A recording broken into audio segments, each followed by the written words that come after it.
So now for the discharging portion, the capacitor and the resistor are only connected to each other. And so the power supply has been taken out of the circuit. And so once we set this going, you should see the voltage across the capacitor decrease. And the voltage across the resistor should decrease with it. So let's get this going.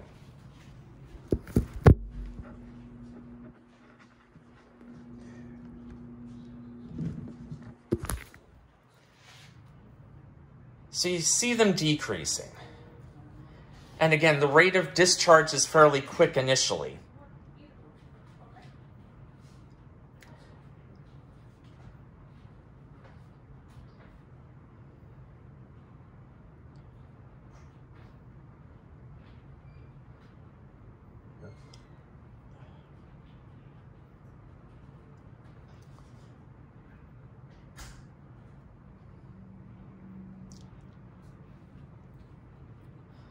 And so they're decreasing in tandem. Remember, the current across the current in an RC circuit is always just decreasing exponentially. It doesn't matter whether it's it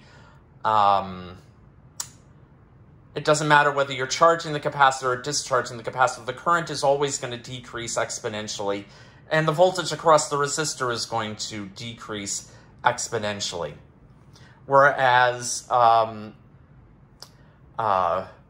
with charge, it's going to increase, but the rate of increase is steadily decreasing. And then with discharge, it's going to decrease exponentially. And you see that the voltages across both basically add up to zero because there's no longer any power supply feeding in. So basically, the current signals the charge that's going out, or the electrons that are moving out of the negative end of the capacitor through the circuit and back to the positive end.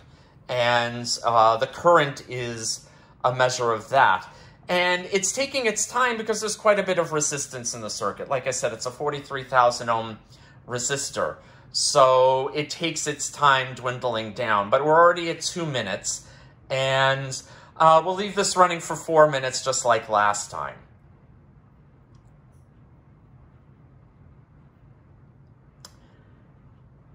And then we're going to work with a much smaller capacitor. We're going to work with the same resistance, but we're going to work with a much smaller capacitor. And as you might imagine, that's going to make the time constant a lot smaller.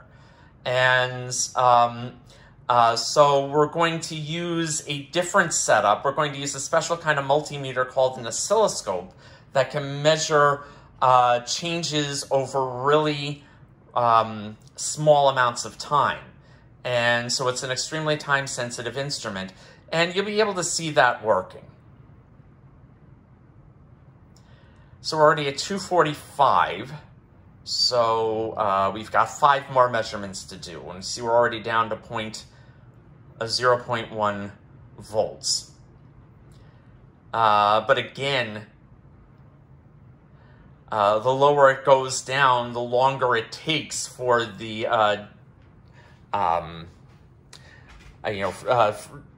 for the reading to change.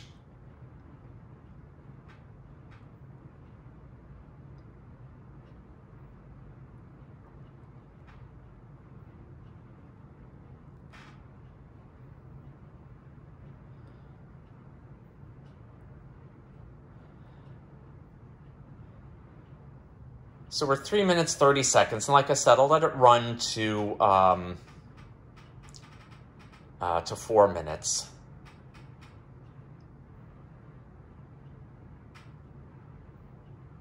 Maybe it'll get down to 0.03 by then.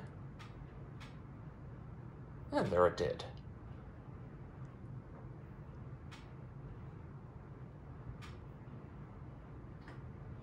Okay, so that's 4 minutes.